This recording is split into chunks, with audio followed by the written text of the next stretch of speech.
Moi j'ai commencé l'arbitrage, pas par dépit, parce que j'étais pas blessé, j'étais pas en fin de carrière. J'ai commencé l'arbitrage parce que j'ai choisi l'arbitrage. J'ai vraiment découvert ça. Un jour j'ai pris un sifflet pour arbitrer un match lambda et puis ça m'a plu, quoi. Le but premier de l'esprit, c'est de favoriser le jeu. Il faut à tout prix qu'on soit des animateurs de jeu. C'est-à-dire qu'on l'arbitrage doit se mettre au service du jeu et non pas aller contre les équipes qui ont l'intention de jouer, en tout cas.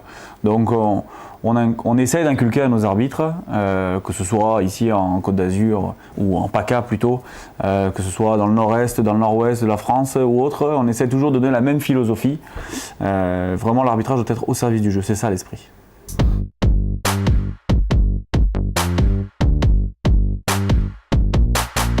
Chaque fois qu'il rentre sur un terrain, ce jeune-là, je veux qu'il se dise « je vais tout faire aujourd'hui pour aider ce match à être le meilleur possible ».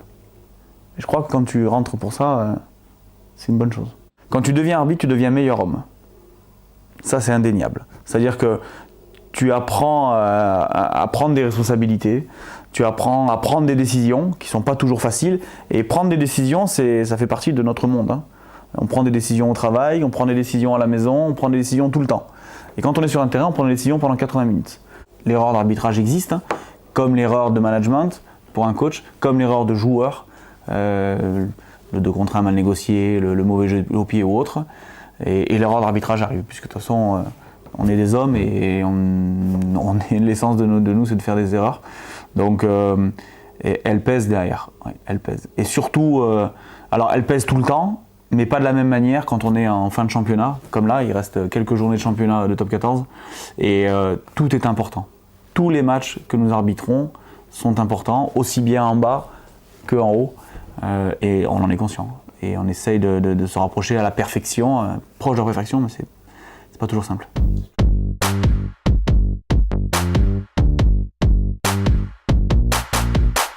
Je l'ai en tête. C'est une expérience difficile à vivre pendant les mois qui ont suivi l'affaire, mais tellement enrichissante, parce qu'on sait tous, que ce soit au travail ou ailleurs, que l'échec fait avancer beaucoup plus vite et donne beaucoup plus d'expérience que la réussite totale. Donc ça a été un échec, en tout cas une mauvaise gestion d'une phase. Et ça m'a servi d'expérience. Ça a laissé une trace dans mon esprit et aujourd'hui je l'ai dans un coin de ma tête. Ça ne me perturbe plus du tout, mais j'ai un coin dans ma tête. Donc ouais, c'est une vraie histoire. J'ai fait des matchs ici. Voilà, j'ai toujours été impressionné de venir ici, toujours. Et peu importe l'entraîneur, peu importe le président, ça a toujours été un club à part. Et puis je peux remonter dans les années 80-90, c'était déjà un club à part. Donc ça n'a pas changé. Je suis vraiment content quand je reviens ici.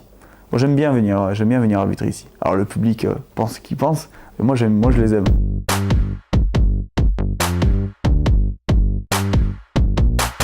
Officiellement, moi il me reste 5 ans. Mais je sais que Joël Dumais et le comité de sélection sont en train d'essayer vont faire changer ça, la barrière, parce que à 45 ans, je pense pas que les arbitres de haut niveau soient en fin de parcours, quoi. Pour mon expérience personnelle, à 33 ans, j'ai commencé en top 14. Je crois que je suis mature depuis quelques années, quoi, pour ce niveau-là. Quand tu as 40, 41 ans, 42 ans, tu as la maturité. Je vois tous nos arbitres, je parle de Romain Poit, Jérôme Garcès et autres, on sent bien qu'ils sont sur un terrain, ils sont capables de diriger n'importe quel match du monde. C'est quand même pas mal, hein. Et c'est dommage de dire à un arbitre, tu as 45 ans, tu t'en vas, quoi. Non, tu as 45 ans, j'ai besoin de toi pour arbitrer mes plus gros matchs et voilà, on a encore besoin de toi. Donc oui, 4-5 ans, 6 ans, voilà. Tant qu'on aura besoin de moi, je serai là, mais pour l'instant, en tout cas, j'aime ce que je fais. C'est peut-être quand à un moment donné où on n'aime plus ce qu'on fait, ou en tout cas c'est plus difficile de se déplacer et de traverser la France ou l'Europe, qu'il faut penser à faire autre chose. Mais non, là pour l'instant, je suis bien.